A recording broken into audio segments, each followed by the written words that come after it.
इस जनाब को काफ़ी ज़्यादा भूख लगी हुई थी, तो ये मेरे सब पास रूम में आ गए। मैंने बाहर जाके देखा तो चारा काफ़ी ज़्यादा पड़ा था।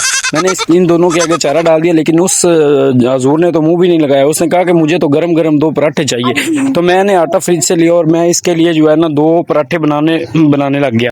फ्रिज का आटा था काफ़ी ज़्यादा ठंडा था और इसकी वजह से ये काफ़ी ज़्यादा सख्त था। हाथ से मैंने काफ़ी कोशिश की, लेकिन ये हाथ से पराठे नहीं बने। फिर मैं अंदर गया और एक बेलना ले गया। बेलने की मदद से मैंने रोटी गोल करनी शुरू कर दी। तो इससे भी काफ़ी ज़्यादा मुश्किल हो रही थी, क्योंकि आटा ठंडा था, हार्ड हो गया था। उसके बाद मैंने कोशिश करने के बाद एक पराठा जो मैंने इसके लिए तैयार कर लिया, वो मैंने तवे के ऊपर डाल दिया और मैंने सोचा कि अभी टाइम लग जाएगा, इसलिए मैंने एक और बनाना शुरू कर दिया, ताकि स्टेप बाय स्टेप ये जो नरम हो जाए। तो मैंने इसके ऊपर देसी घी लगाया, काफ़ी ज़्यादा मैंने घी लगाया, क्योंकि ये जो हमारे हजूर हैं ये घी वाला पराठा खाते हैं। ये पराठे की खुशबू से चूल्हे के पास आ गया पराठा खाने के लिए। तो मैंने इसको बोला कि थोड़ा सा वेट करो। एक पराठा इसका जो है वो मैंने देसी घी के साथ बनाया था, वो तैयार हो चुका है।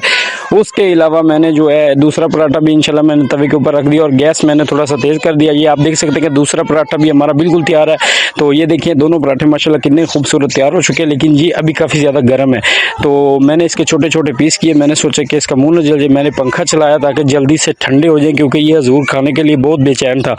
तो जैसे ये ठंडे हुए तो मैंने इसके आगे किए, तो ये बड़ी मज़े के साथ खाने लग गया। तो ये जानवर है भाई, इनका ख्याल किया करें, अल्लाह इससे राज़ी होता है। इंसान के अंदर आजिज़ी पैदा होती है और इंसान फजूल कामों से जो है वो बच जाता है। जितने भी फजूल काम होते हैं ना, उससे इंसान बच जाता है। ये इबादत भी है और सुन्नत भी है, और इनको खाना खिलाने से अल्लाह भी राज़ी होते हैं। आप उससे तो 2 पराठे मुकम्मल भी नहीं खाए गए। फिर ये हमारी बड़ी भेड़ आ गई, तो इसने खाना शुरू कर दिया। वो तो 2 पराठे खा के तो सुकून से बैठ गया नीचे और उसको नींद आने लगी।